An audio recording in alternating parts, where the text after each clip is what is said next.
Western North Carolina is reeling from Hurricane Helene's deadly wrath. This is an unprecedented storm and it's causing us to have an unprecedented response. A 350-mile wide, devastating storm with wind speeds up to 140 miles an hour. The death toll across the southeast rising to at least 133 people. It's been days without power, cell service, or even safe drinking water. Some communities' drinking water is scarce and gas is in short supply. Just look at that long line. The search continues in Western North Carolina as that death toll from Helene rises. The storm now being blamed for at least 133 deaths, 49 of those here in North Carolina, and that number is expected to go up. A tree fell down right on top of my car. Some areas remain so isolated, the only way in and out is by air. And Helene left torrential flooding and landslides like this one. Homes were swept away in this storm that had been a Category 1 just the day before. My car is gone. Residents scrambling this morning to locate loved ones as the search and rescue mission intensifies across parts of the southeast. Hundreds still unaccounted for. Days after Helene, the River Arts District remains underwater. Gas lines a mile long. Today, the first signs of relief making their way into town. Residents lining up, desperate. We are continuing to ramp up pushes of commodities, particularly water and MREs, as well as fuel and other resources into the impacted communities. This is the city of Asheville in the western mountains of North Carolina, 2,000 feet above sea level and hundreds of miles away from the nearest coastline. There's still hundreds of roads that are still closed off, either because they're flooded or they've been washed away or they're just unsafe in one way or another. President Biden will visit Helene-impacted areas as long as it doesn't impede with search and recovery efforts.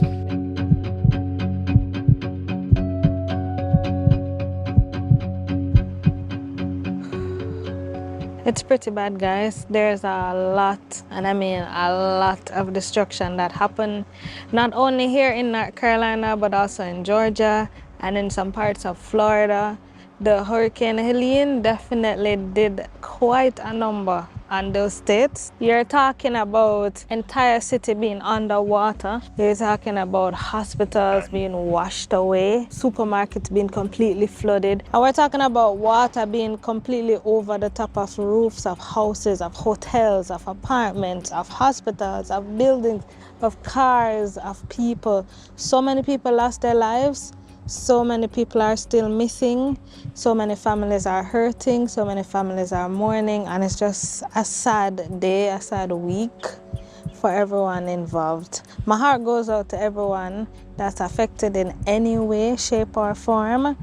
I cannot imagine the pain that people are experiencing right now. A lot of friends, family members, and my online community, my family, have reached out to me to ask if I'm doing okay, to check in on me. A lot of people email, a lot of people send messages, and I'm just so grateful for your support always. You guys have been asking how we're doing, how's my family doing since the hurricane, if we're all right, and things of that nature. I'm grateful and thankful and blessed that yes, we are okay. So you don't need to worry about us. We are doing great. Fortunately for us, we were not affected because we live by the coastlines, and the regions that were affected are by the mountainous regions, which you'd think that being in the mountains, the water would run off so they wouldn't get flooding, but I don't know. Wow. And all praise to the Most High, Yahweh B'Shem Yahushai, B'Shem Rakak Wadash, and double honor to the apostles and elders of Great Millstone for teaching this truth that's going all around the earth, and Shalom to the hopeful elect, Brother Itazawan from the Great Millstone here in St. Louis, and we're going to go into a quick lesson concerning all of the destruction and horror, all right, that's been seen in the southern states from this hurricane over the past week. And we saw the short 3-minute clip, right? That clip was a little bit longer, but I didn't see the need to go further with it. The point was really made in the first 3 minutes or so. So we just going to put a few scriptures to it, and then we'll be done. And pardon me for my voice because it is early in the morning. But anyway, let's get into it. Because we see these types of things that are happening right, at a higher rate or more frequently here in Babylon the Great, okay, because ultimately the prophecies will speak, okay, that this place will be thrown down, all right, and so Yahweh Shem Yahushua is systematically destroying this place, right, from its economy to its workforce, right, and to the physical lands itself with flooding and mudslides, earthquakes, all right, and all of these things are bringing uproars also of the people, okay, concerns, right, sorrow. All of these things are beginning to happen at a higher rate here in Babylon, all right? So let's just get a few scriptures and we'll be done. We're going to read all of this. This is Psalms 83, all right, just to get a mere point, and then we'll move on from there. All right, this is Psalms 83:1, and it reads, "Keep not thou silent, O power, hold not thy peace, and be not still, O power, for lo, thine enemies make a tumult, and they that hate thee have lifted up the head, they have taken crafty counsel against thy people, and consulted against thy hidden ones." And those hidden ones, the people of the Lord, are you Israelites out there, all right? You so-called Negroes, Latinos, and Native Americans, all right? This land has been a captivity for us, all right, all throughout the Western Hemisphere, all right? And we are the ones that are hidden, right? Because why? They call us all these different names, right? These different byword names, which is also prophesied that would happen to the Lord's people, you see? Now, going on here, it says, verse 4, "They have said, come and let us cut them off from being a nation." And that's what they've done. They've called you black, Hispanic, right? They've called you red man, tomahawk, right? Indian, all these different names, okay, to keep you from being a nation and to keep you divided, you see? "That the name of Israel may be no more in remembrance, for they have consulted together with one consent. They are confederate against thee, the tabernacles of Edom," right? And they're the first ones listed, right? Who are your enemy, the so-called white man, Edom, Esau, right? So when we go into that, that's what that's talking about. And they're the first ones listed. These are your enemies, you know. Esau is our wicked twin brother, all right? The tabernacles of Edom and the Ishmaelites of Moab and the Hagarenes, Gebal, Ammon, and Amalek, right? The chief tribe of Edom is Amalek. The Philistines with the inhabitants of Tyre, Ashur also is joined with them. They have holpen the people of Lot, Selah, do unto them as unto the Midianites, as to Sisera, as to Jabin, and the brook of Kishon, which perished at Endor. They became as dung for the earth, right? These are all these different nations that Israel fought against as well, right? With the Midianites, all right? And all these different, what you would call different nation people, as you say today, Africans or whites or Arabs. These are all the different people of their tribes, okay, that are against the Israelites. "Make their nobles like Arab and like Zeb, yea, all their princes as Zebah and as Zalmunna, who said, let us take to ourselves the houses of the Most High in possession," right? The king, southern kingdom, northern kingdom, right? All of quote unquote Jerusalem or Israel. "O my power, make them like a wheel, as the stubble before the wind, as the fire burneth a wood, and as the flame setteth the mountains on fire, so persecute them with the tempest, and make them afraid with the storm." And so here, if you liken it unto all these heavy storms that are going on here in Babylon the Great, these other nation people are also living in this land, right? Who persecute Jake everywhere he goes, especially in the South.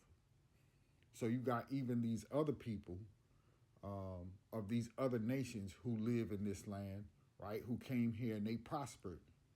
Okay, they have their own businesses. They set up businesses just like that.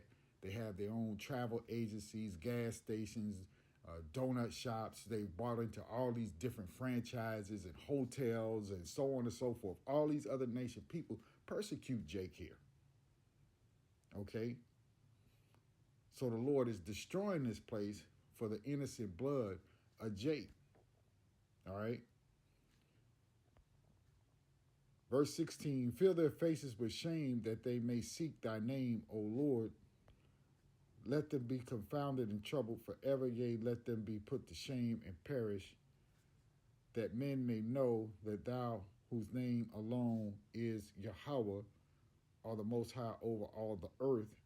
And we go into this just for purposes, general purposes, okay, to go into that name. As it says there, it says, you see it with a J, but here you see that it says Yahweh, right? Even under it, it has a Y, but there are no E's, no O's, and no V's in Paleo Hebrew. But even that would be closer than what you see Jehovah. So the Heavenly Father's name is not Jehovah because there are no J's in Paleo Hebrew. However, his name is Yahweh, right? Because he exists. Okay? Just to give you a little tidbit on that. All right? So we'll move on to the next scripture. And this is 2nd Ezra, chapter 9. And we'll read probably 7, 8 verses of this. You can go back and read it all for yourself. But it says here, verse 1, he answered me then and said, measure thou the time diligently in itself. And how do we measure that? We look at the times and we sift through the scriptures and show you the evidence of the mighty hand of Yahweh B'Shem Yahushua in our current modern time, okay? Because the prophecies are speaking and we have to get to the end of this thing, okay? So we measure it through the scriptures. That's how you know what time you're in, all right? He answered me then and said, measure thou the time diligently in itself, and when thou seest part of the signs past, which I have told thee before, then shalt thou understand that it is the very same time wherein the highest will begin to visit the world which he made. And we're seeing that more and more. Why? Because there are more avenues and more ways for us to keep up with the current events of the earth. Okay? Everyone just about has either a desktop, a laptop, or a cell phone, right? And there's news 24 hours a day, right? 7 days a week, all right? Therefore, when there shall be seen earthquakes and uproars of the people in the world, then shalt thou well understand that the Most High spake of those things from the days that were before thee, even from the beginning. For like as all that is made in the world hath a beginning and the end is manifest, even so the times also of the highest have plain beginnings and wonders and powerful works, right? And so when you see a catastrophe like what we saw this past week with a storm, and it really doesn't matter whether a person says that the government is using a HARP device to create all these different weather patterns and storms. Some of that may be true, but also understand that it is the Most High that gave them the power, the technology to put that thing together, all right? Because this man is wicked, you see, all right? We'll go back to verse 6. Even so, the times also of the highest have plain beginnings and wonders and powerful works and ends and effects and signs, and everyone that shall be saved and shall be able to escape by his works and by faith, right? Because it's not works alone, right? As it says, Paul said, paraphrasing, works without faith is dead. Okay, so you got to have faith. All right. Whereby ye have believed shall be preserved from the said perils, and these perils are coming upon the earth, right? Destruction, homes being swept away, people sickly, right? Laying up in the hospital, couldn't escape, more than likely. All right. As the young woman said, water was filled up to the top of hospitals. You see? Shall be preserved, verse 8, shall be preserved from the said perils and shall see my salvation in my land and within my borders, for I have sanctified them for me from the beginning. So the elect of the Lord shall escape these perils, right? Because of their works, right? Through their faith, all right?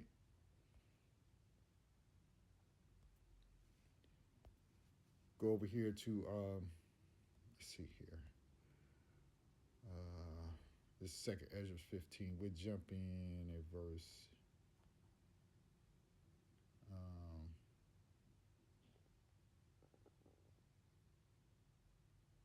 Let's just start at verse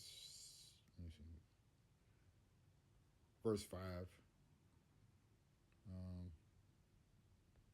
We'll just jump at verse 5. It says, behold, saith the Lord, I will bring plagues upon the world, the sword, famine, death, and what? Destruction. You see it? All right? In all manners of ways. Okay?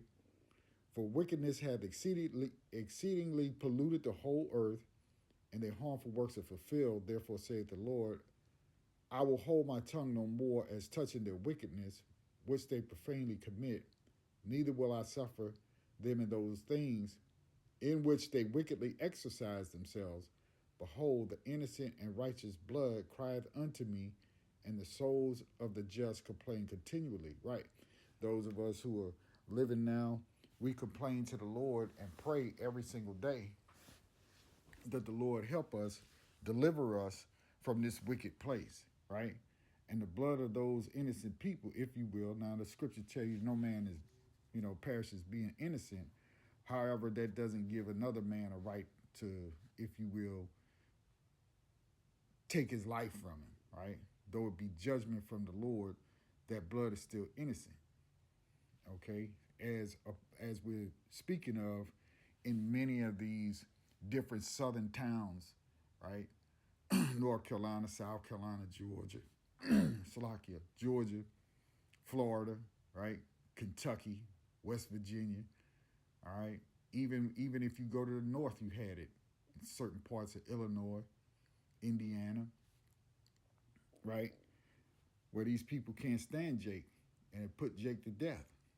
You see this thing with this young trucker, I think his name was Javion, right? That now it's coming out that it was some police officers who hemmed him up and possibly drug him behind a car and killed him. Okay? So these types of things are still going on. Here it is, 2024, and it's just like it's 1724. Okay? Going on, verse 9, it says, therefore saith the Lord, I will surely avenge them and receive unto me all the innocent blood from among them. Behold, my people is led as a flock to the slaughter. I will not suffer them now to dwell in the land of Egypt. All right. And so Ezra lived during the Babylonian time. All right. So it's not talking about ancient Egypt in that place that they call Africa today. All right. But Egypt is synonymous with bondage. You see? And so these types of places have to be torn. Well, Babylon has to be torn down, all right? As the scriptures read in Revelation, just for an example of Revelation 18.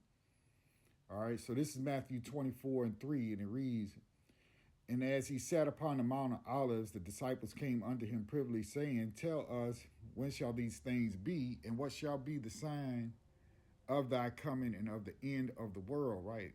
Not of the earth, but of the rulership, because you have to remember that the Romans were ruling during Yahushua's day. Okay, these same wicked people, all right, ruling today in the second leg, okay, of the Roman Empire. Verse 4, and Yahushua answered and said unto them, take heed that no man deceive you, for many shall come in my name, saying, I am Mashiach, and shall deceive many, right? You're going to have a lot of false teachers, a lot of false prophets who are going to declare that they know the Lord, and try to show you their way. Okay? Salaki. Going on, it says in verse 6, and ye shall hear of wars and rumors of wars, see that ye be not troubled. And you seeing that now, going on over there in that land now, right? In a place known really as what? As the Elder Malcolm likes to say, Western Asia. Okay? Not the Middle East, because again, the Middle East is a direction, not a nation. Okay? And ye shall hear of wars and rumors of wars, see that ye be not troubled, for all these things must come to pass, but the end is not yet. Right? There's many more things that have to happen. More trouble has to come. More destruction, more death, famine has to come. You know, all of these things, all right?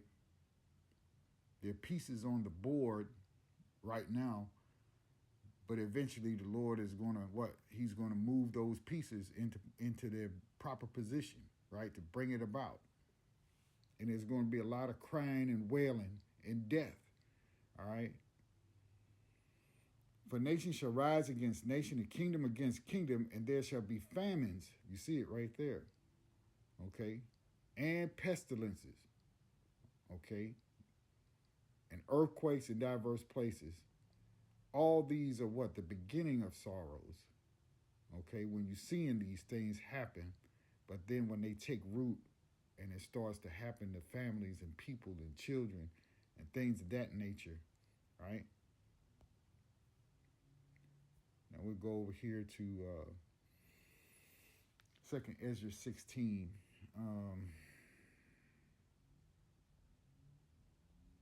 And we're going to read quite a bit of this, and then we'll be done here. I'll try to get through it as quick as I can.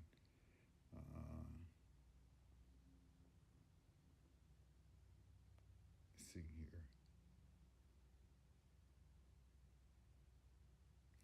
We'll jump in right here, verse 8. It reads, the mighty Lord sendeth the plagues, and who is he that can drive them away? Right? All these different things, wars, pestilence, famine, death, destruction, right? All of these different things. They're plagues as well, right? Then the ultimate plagues would be these ICBM missiles, these supersonic warheads, and so on and so forth, nuclear war, okay? It's the ultimate plague. Verse 9, a fire shall go forth from his wrath. See, that nuclear fire. And who is he that may quench it? He shall cast lightnings, and who shall not fear? He shall thunder, and who shall not be afraid? For the Lord shall threaten, and who shall not be utterly beaten to powder as at his presence? The earth quaketh, and the foundations thereof. The sea arises up with waves from the deep, and the waves of it are troubled, and the fishes thereof also before the Lord and before the glory of his power. Right? So everything from the land shaking to the water, okay, coming in and devouring what? Whole towns, okay? A disturbance upon the earth to the point where even the earth itself is disturbed, right, by the hand of the Lord. Verse 13, for strong is his right hand that bendeth the bow, his arrows that shooteth are sharp, Salakia, his arrows that he shooteth are sharp and shall not miss. When they begin to be shot into the ends of the world, behold, the plagues are sent and shall not turn again, Salakia, return again until they come upon the earth. The fire is kindled and shall not be put out till it consume the foundation of the earth. Like as an arrow which is shot of a mighty archer returneth not backward, even so the plagues that shall be sent upon earth shall not return again. Woe is me, who will deliver me in those days, right? And you could kind of look at that and say, and I know reincarnation is an easy thing for us to understand, those of us in the truth, because we read the scriptures and can see it. But you got a lot of naysayers out there who don't believe in it. But Ezra is saying, even in those days, who will deliver him, right? So there is a possibility that the prophet Ezra is right here on the earth now. It's a possibility. Okay. Verse 18, the beginnings of sorrows and great mournings, the beginnings of famine and great death. You see it? The beginnings of wars, and the power shall stand in fear, the beginnings of evils. What shall I do when these evils shall come? Behold, famine and plagues, tribulation and anguish are sent for scourges for amendment. But for all these things they shall not turn from their wickedness, nor be always mindful of the scourges. Right, so people look at this and they'll say it's a phenomenon, right? It's something. How do they describe that? They call it an act of God, right? So they'll dismiss it as just being an act of God. Okay, all things are by the hand of Yahweh Shem Yahushai. Okay, and He brings death and destruction, right? As we get further along down the road, again, to the final climax of this movie.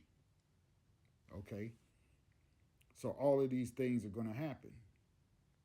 All right.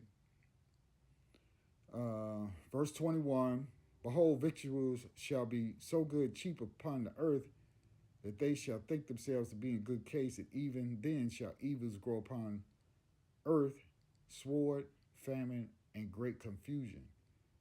All right. So, that famine hasn't hit yet to the point where Jake is unable to go to Chick-fil-A, right? But there's going to come a time, because Jake think they in good shape long as they can go to a fast food restaurant, and pay $10, $12 and get a meal, right? They singing and dancing because they got something to eat, but there's going to come a time where that's not going to be available to you, all right? For many of them that dwell upon the earth shall perish of famine, see? So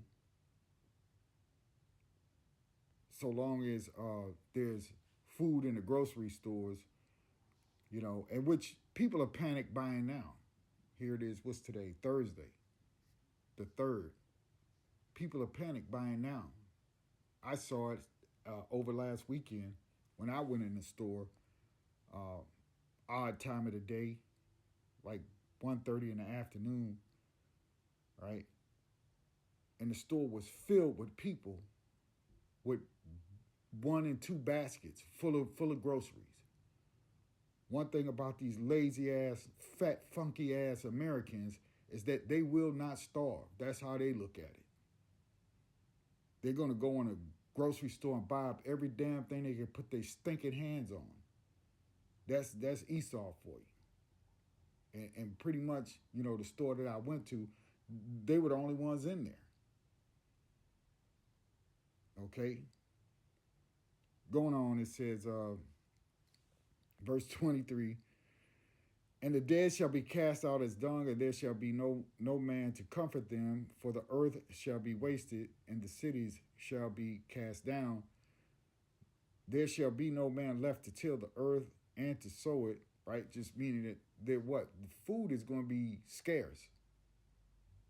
Okay? It's going to be scarce. The trees shall give fruit, and who shall gather them? The grapes shall ripen, and who shall tread them? For all places shall be desolate of men, so that one man shall desire to see another, and to hear his voice. For of a city there shall be 10 left, and 2 of the field, which shall hide themselves in the thick groves and in the clefts of the rocks, right? See, because people are going to be isolated and cut off, all right, and trying to survive. You see,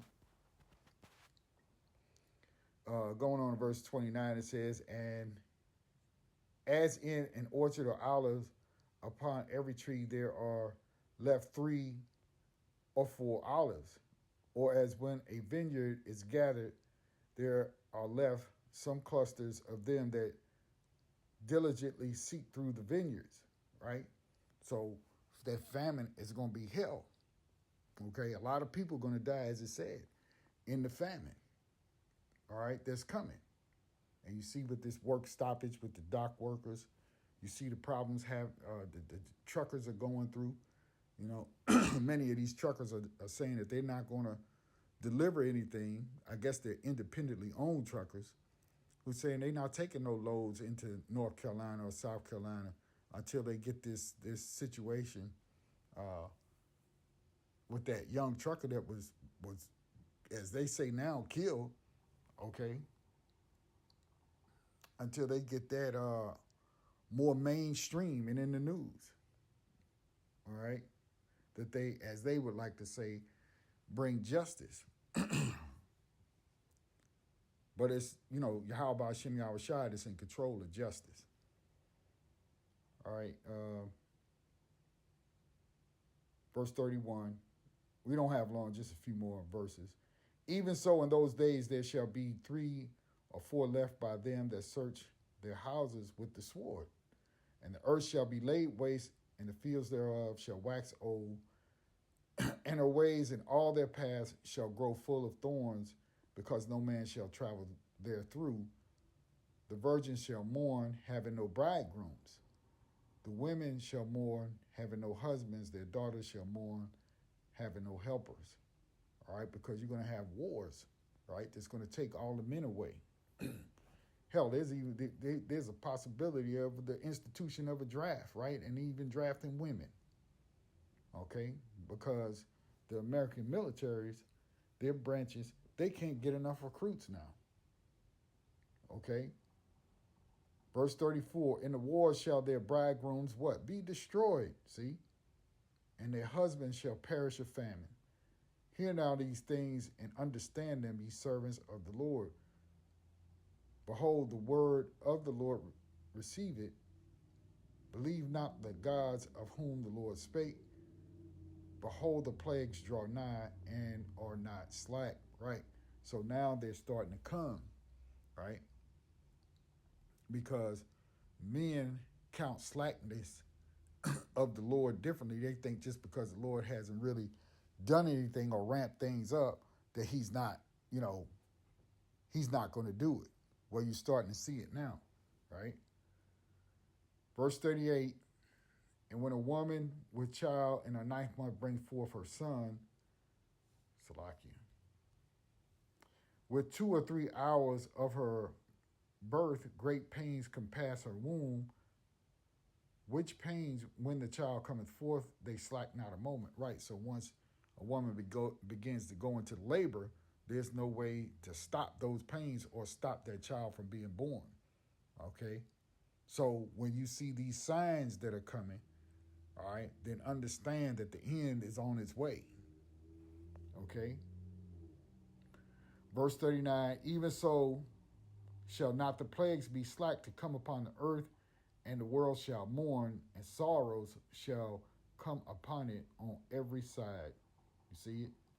So that's what you're starting to see, all right? The woes are coming. The sorrows are coming on every side of Babylon the Great, all right? So it's best to prepare yourself. The one scripture tells you, make no tarrying, right? To turn to the Lord, put not off from day to day, all right? Because you don't want to be caught, uncovered, right? With the grace and mercy of Yahweh Hashem Yahweh Shai, right? To you so-called Negroes, Latinos, and Native Americans. If you can't see these signs, then I don't know what else to tell you, all right? You need to repent while you still have the chance. So we're in the lesson right there. So, Salakia for being long-winded, but, that's just how it goes sometimes, all right? So we'll end it right there. All praise to the Most High, Yahweh, by Hashem Yahweh Shai, by Hashem Rakak Wadash, Kwam Yasharallah, and the Baba Ball, Salakia, and the Baba Ball. Shalom.